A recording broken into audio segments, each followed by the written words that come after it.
Hello students. Last के lecture में हमने प्रोकैरियोटिक सेल के बारे में देखा।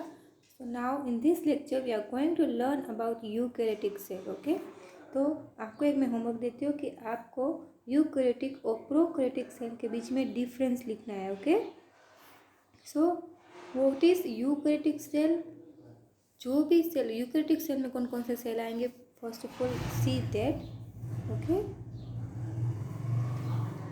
प्रोटिस्ट आएंगे, प्लांट्स, एनिमल्स एंड फंजाई, ये सब इंक्लूड होते हैं यूकैरियोट्स में। प्रोकैरियोट्स में कौन कौन था? बैक्टीरिया था, माइकोप्लाज्मा था, ओके, ब्लू ग्रीन algae थी, वो सब प्रोकैरियोटिक में था। लेकिन यूकैरियोट में कौन कौन है? Protist, plants, animals and fungi. Okay, in eukaryotic cells there is an extensive compartmentalisation of cytoplasm. Okay, क्योंकि आपको यूकैरियोटिक एक सेल होता है, ओके, उसमें वेल डेवलप न्यूक्लियस होता है, ये आपको पता है। प्रोकैरियोटिक सेल में न्यूक्लियस नहीं होता है। और ये जो पोर्शन है इसको कहते हैं साइटोप्लाज्म, जिसमें और भी सारे जो ऑर्गेनेल्स होते हैं, ओके, जैसे कि माइटोकॉन्ड्रिया है, गोल्गी एपरेटस हो, एंडोप्लाज्मिक रेटिकुलम है, राइबोसोम्स है, ओके, ये सब प्रेजेंट होता है। Eukaryotic cells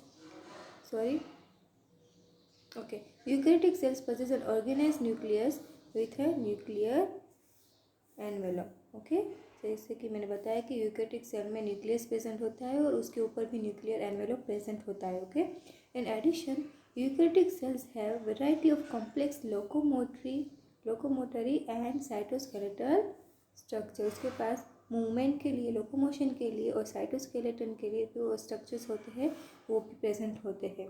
okay, and genetic material जो है यूकैरियोटिक का वो एक वेल ऑर्गेनाइज्ड फॉर्म में होता है in the form of chromosome. Okay, जैसे कि मैंने बताया कि ये न्यूक्लियस है, न्यूक्लियस के अंदर क्रोमोसोम होता है, वो क्रोमोसोम के अंदर उसका जेनेटिक मटेरियल है वो प्रेजेंट होगा, जो भी हो जैसे कि डीएनए प्रेजेंट है तो डीएनए ये क्रोमोसोम है उसके अंदर प्रेजेंट होगा। Okay, so genetic material is well organised in chromosome. All eukaryotic cells are not identical.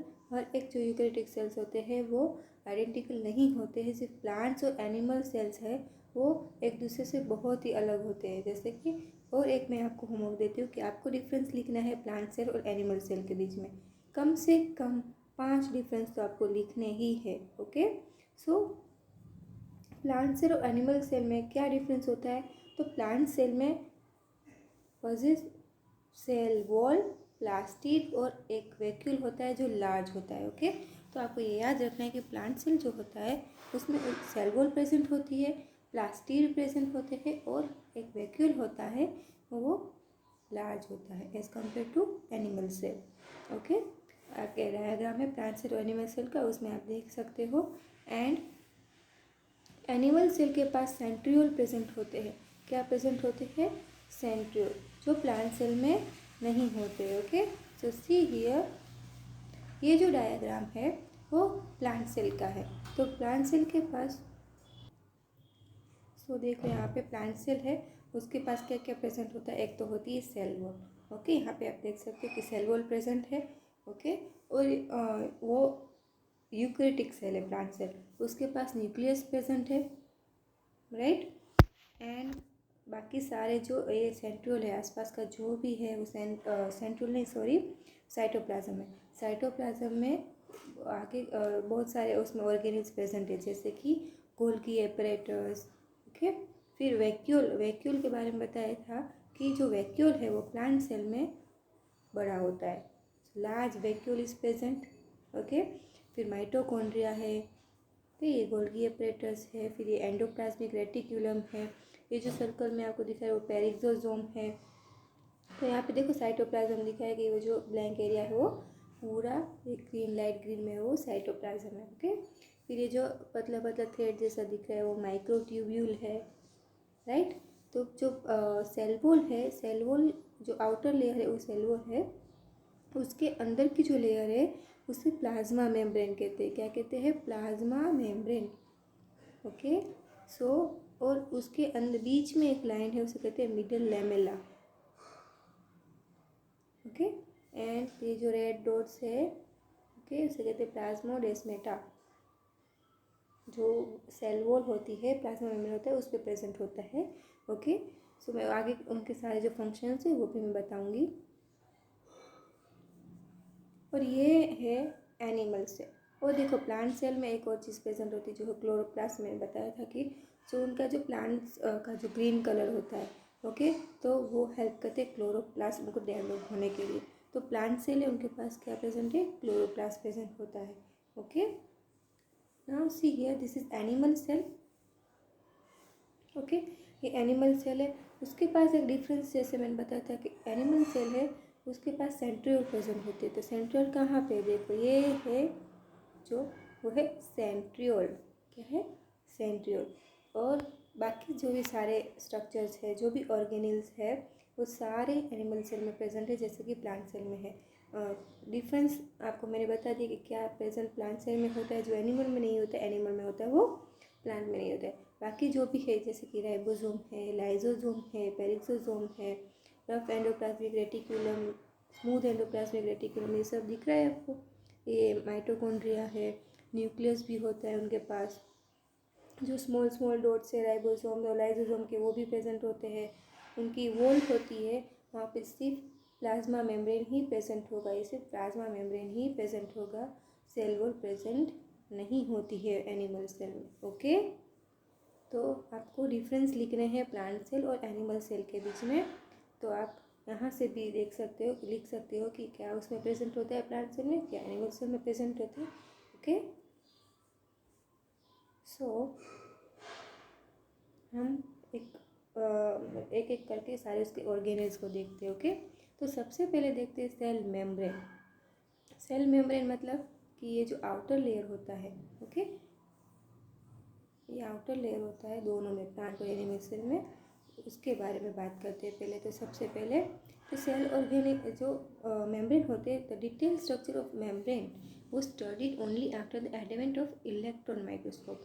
तो इलेक्ट्रॉन माइक्रोस्कोप जब इन्वेंट हुआ तभी उसका जो डिटेल स्ट्रक्चर था कि सेल वॉल में क्या प्रेजेंट होता है, वो तभी स्टडी किया गया था। ओके, कि सेल वॉल किससे बनी होती है। So meanwhile chemical studies on the cell membrane, specially जो आरबीसी सेल्स होते हैं, ह्यूमन के जो आरबीसी सेल्स है वो स्टडी किए गए थे। उसकी जो सेल वॉल है वो स्टडी की गई थी। ओके, कि उसमें उसका जो प्लाज्मा मेम्ब्रेन है वो स्टडी किया गया था। तो वहाँ पे बताया गया, मैं आपको डायग्राम में एक्सप्लेन करती हूँ। तो यहाँ पे बताया था कि जो मेम्ब्रेन है, प्लाज्मा मेम्ब्रेन है, ओके, ये एक फ्लूइड म्यूजिक मॉडल है प्लाज्मा मेम्ब्रेन का। तो जो प्लाज्मा मेम्ब्रेन है वहाँ पे ये जो लेयर होती है, ओके, ये जो मेम्ब्रेन की ऐसे लेयर्स है ना, राइट, वो बनी होती है लिपिड से। किससे, लिपिड से, फॉस्फोलिपिड बायलेयर। बायलेयर मतलब उसकी दो लेयर से, इसलिए। ओके, जो लिपिड है वो फिर कैसे बने होते हैं, ऐसे होते हैं, आमने सामने से आप दिख रहे राउंड राउंड। तो ये उसको, इसको बोलते हैं हेड और इसको बोलते हैं टेल। जो हेड होता है वो बाहर की साइड फेस करता है, ओके, और जो टेल होती है, ये आपको थ्रेड जैसे दिख रही है, टेल है, टेल होती है वो इनर की साइड फेस करती है। और टेल को बोलते हैं हाइड्रोफोबिक, क्योंकि जो क्या बोलते हैं, हाइड्रोफोबिक, क्योंकि हाइड्रो मीन्स वाटर और फोबिक मीन्स फोबिया। उसे पानी का फोबिया होता है, वो पानी से डरते हैं, टेल जो होती है वो, इसीलिए वो अंदर की साइड ऐसे ऐसे करते रहते हैं। और वो हेड होता है वो बाहर की साइड होता है, उसमें पानी अंदर टेल में पानी नहीं जाने देता, वो हेड होता है वो। ओके, और एक बात क्या है इसमें कि यहाँ पे जो लिपिड का लेयर होता है उसमें प्रोटीन्स प्रेजेंट होते हैं। प्रोटीन दो टाइप के होते हैं, इंटीग्रल प्रोटीन और पेरिफेरल प्रोटीन। इंटीग्रल प्रोटीन मतलब क्या कि जो वॉल्स होती है, ये वॉल है, उसके बीच में होंगे, ओके, बीच में ऐसे सिचुएटेड होंगे। और जो पेरिफेरल प्रोटीन है वो बाहर की साइड होंगे, ये दिख रहे हैं आप, बाहर जो भी है वो पेरीफेरी में है। पेरीफेरी मतलब बाहर की साइड। तो ये जो पैराग्राफ है उसमें यही लिखा गया है कि this studies shown that the cell membrane is mainly composed of lipids and proteins. जैसे कि मैं बताया, लिपिड और प्रोटीन से बना होता है। And the major lipid is phospholipids that are arranged in bilayer. And also lipids are arranged within the membrane with a polar head towards outside and hydrophobic tail towards inner part. And this ensures that the non-polar tail saturates hydrocarbon is protected from the aqueous environment. वो protect किए जाते हैं क्योंकि उनको पानी से डर लगता है. Okay. And in addition phospholipid membrane also contains cholesterol. Okay. And biochemical investigation clearly revealed that the cell membrane also possesses proteins and carbohydrates. Protein और कार्बोहाइड्रेट भी उसमें प्रेजेंट होते हैं. और जो रेशियो होता है प्रोटीन और लिपिड का वो हर एक सेल में अलग अलग होता है. यहाँ पे एक ह्यूमन का इरेथ्रोसाइट मतलब आरबीसी का प्रोटीन और लिपिड है उसका रेशियो 52:40 है. क्या है? 52:40%. मतलब 52% उसमें प्रोटीन होता है, आरबीसी होता है, ह्यूमन आरबीसी होता है उसमें, और 40 जो % होता है वो लिपिड होता है. ओके. ऐसा हर एक सेल में अलग अलग होता है. Depending on the ease of extraction, membrane protein can be classified into integral protein and peripheral protein. जैसे कि मैंने बताया कि प्रोटीन इंटीग्रल और पेरिफेरल दो टाइप्स के प्रोटीन होते हैं उसमें. ओके.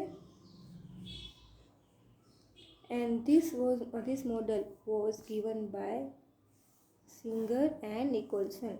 आपको याद रखना होगा ये कि जो फ्लूइड मर्सिक मॉडल है वो किसने दिया था? सिंगर और निकोलसन ने. क्योंकि यहाँ जो ये मॉडल है वो क्वासी फ्लूइड नेचर है उसका, क्योंकि उसमें वो फ्लूइडिटी होती है कि एक जो मटेरियल होता है उसको फ्लूइडिटी से पास करके अंदर से बाहर ले जाए, बाहर से अंदर ले जाए, क्योंकि उसका जो फंक्शन होता है वो ट्रांसपोर्ट का होता है. आगे आएगा यहाँ पे देखो जो मोस्ट इम्पोर्टेंट फंक्शन है प्लाज्मा मेम्ब्रेन का वो क्या है? Transport of molecule across it.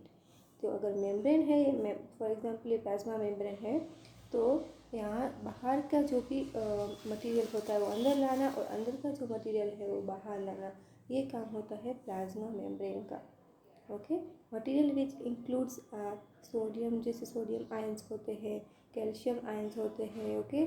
Phosphorus, ये सब जो भी प्रेजेंट होता है वो अंदर से बाहर लाना, बाहर से अंदर लाना, ये काम करता है प्लाज्मा मेम्ब्रेन. उसकी जो रिजिडिटी होती है वो ये काम कर सकते हैं. ओके. सो फिर दो टाइप के ट्रांसपोर्ट होते हैं. ट्रांसपोर्ट सिस्टम्स दो टाइप के होते हैं. कौन कौन से? एक तो होता है पैसिव ट्रांसपोर्ट और एक होता है एक्टिव ट्रांसपोर्ट. पैसिव ट्रांसपोर्ट मतलब कि क्या, जो भी है, जो मेम्ब्रेन है उसके बीच में अगर ट्रांसपोर्ट होता है कोई भी सब्सटेंस तो उसको एनर्जी की रिक्वायरमेंट नहीं होती है. Okay. Without any requirement of energy उसे कहते हैं पैसिव ट्रांसपोर्ट. और जिस मटेरियल को, जिस सब्सटेंस को एनर्जी की रिक्वायरमेंट होती है, अगर वो फॉर एग्जांपल Na+ है तो Na+ को अकेला ट्रांसपोर्ट नहीं हो सकता, तो उनके साथ ATP एडेनोसाइन ट्राइफॉस्फेट बाउंड होता है, फिर भी वो अंदर आ सकते हैं. ऐसे टाइप के ट्रांसपोर्ट को कहते हैं एक्टिव ट्रांसपोर्ट. ओके.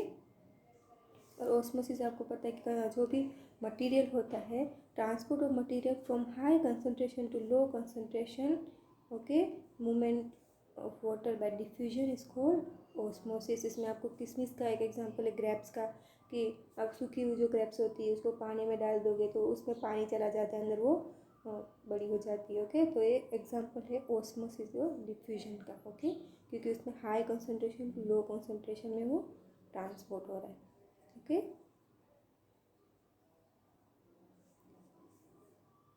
सो अब बात करते हैं सेल वॉल की. ओके. तो सेल वॉल जो प्लाज्मा मेम्ब्रेन है उसके बाहर का जो सेल वॉल होता है, ओके, जो लेयर होता है उसे सेल वॉल कहते हैं. वो सिर्फ प्लांट सेल में प्रेजेंट होता है. Okay. They are non living rigid structure. Okay. जो आउटर कवरिंग फॉर्म करता है ओके प्लाज्मा मेम्ब्रेन से, और वो फंजाई और प्लांट्स में प्रेजेंट होता है. And cell wall not only gives the shape of the cell, protect the cell, it also helps cell to cell interaction and provides barrier to undesirable macromolecule. तो यहाँ पे आपको पूछे कि सेल वॉल का फंक्शन क्या होता है, तो क्या होता है? एक तो वो करते हैं, एक तो वो शेप देते हैं सेल को. Okay. It give shape to the cell. फिर कहते हैं वो प्रोटेक्ट करते हैं सेल को from mechanical damage and infection और डैमेज से वो प्रोटेक्ट करते हैं सेल को. देन वो क्या करते हैं, सेल टू सेल इंटरेक्शन। अगर एक सेल है और दूसरा सेल, ये दो सेल के बीच में अगर इंटरेक्शन करना है तो वो क्या करेंगे, सेल उनको हेल्प करते हैं, ओके, और सेल वॉल उनको हेल्प करती है। फिर क्या करेंगे, provide barrier to undesirable molecule. अगर सेल वॉल है प्लाज्मा मेम्ब्रेन के ऊपर प्रेजेंट होती है, अगर ऐसा कोई मटेरियल आता है, ऐसा कोई मैक्रो मॉलिक्यूल आता है, उनको नहीं चाहिए सेल को, तो वो बैरियर बन जाते हैं, वो अंदर आने नहीं देते, ओके। तो ये क्या है, सारे फंक्शंस है सेल वॉल के। Algae have cell wall made up of cellulose. यहाँ पे दो एग्जांपल दिए है, एल्गी की सेल वॉल के बारे में और प्लांट की सेल वॉल के बारे में। जो एल्गी की सेल वॉल है, एल्गी की सेल वॉल है वो बनी होती है सेल्यूलोज, गैलेक्टन्स एंड मेनन से और कैल्शियम कार्बोनेट से। जो प्लांट की सेल वॉल होती है वो बनी होती है सेल्यूलोज, हेमिसेल्यूलोज, पैक्टिन और प्रोटीन्स की, ओके। तो ये आपको याद रखना है कि एल्गी की सेल वॉल किससे बनी होती है और प्लांट की सेल वॉल किससे बनी होती है, ओके। और वो कहते हैं cell wall of the young plant, उसको प्राइमरी वॉल बोलते हैं। अगर प्लांट फॉर एग्जांपल सिर्फ अभी छोटा है प्लांट, तो उसकी जो सेल वॉल है ऊपर से कट करोगे तो इतना दिखेगा।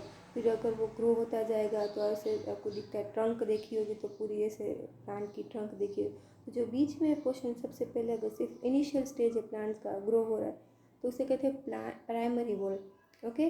फिर वो ग्रो होता जाता है और फिर उसके आसपास सेकेंडरी वॉल डेवलप होती जाती है, ओके। तो ऐसे ट्रंक की तरह बड़ा हो जाता है, फिर वो उसकी एज हो जाती है तो वो आपको पता है कि ट्रंक का वो गिर जाता है, छोटा सा जो आउटर मेम्ब्रेन होते हैं वो प्राइमरी लेयर ही होता है जो गिर जाता है और नए नए लेयर्स फॉर्म्स होते जाते हैं, okay. So the cell wall of the young plant cell, the primary wall is capable of growth which gradually diminishes as the cell matures, and secondary wall is formed on the inner side of the cell. और middle lamella is a layer mainly of calcium pectate, okay। middle layer आपको यहाँ पे जो plant cell था, कहाँ था plant cell था यहाँ पे मैंने बताया था मिडिल लेमेला प्रेजेंट होता है। ये प्लाज्मा मेम्ब्रेन और सेल वॉल के बीच में जो एक लाइन जा रही है वो मिडिल लेमेला की है, ओके। तो मिडिल लेमेला है is a layer mainly of calcium pectate which holds और glues the different neighbouring cells. वो क्या करते हैं, वो ग्लू की तरह काम करते हैं और आसपास के जो भी सेल्स होते हैं उनको वो एधर करते हैं, चिपका के रखते हैं, जैसा ग्लू करता है वो होल्ड करके रखते हैं, okay. And cell wall and the middle lamella may be transversed by plasmodesmata which connect cytoplasm to the neighboring cell, okay. तो ये था हमारा सिर्फ बाहर के। अब नेक्स्ट जो भी लेक्चर है हमारा उसमें हम एंडोमेम्ब्रेन सिस्टम के बारे में देखेंगे, मतलब कि उनके अंदर के जो भी फीचर्स होते हैं लाइक एंडोप्लाज्मिक रेटिकुलम है, ओके, गोल्गी अपरेटस है, फिर लाइजोसोम्स है और वैक्यूल्स है, उसके बारे में देखेंगे। तो अभी सिर्फ हमने बाहर के लेयर के बारे में देखा, सेल वॉल और सेल एनवेलप के बारे में, ओके। मतलब कि प्लाज्मा मेम्ब्रेन और मतलब सेल मेम्ब्रेन और सेल वॉल के बारे में देखा, ओके। Thank you.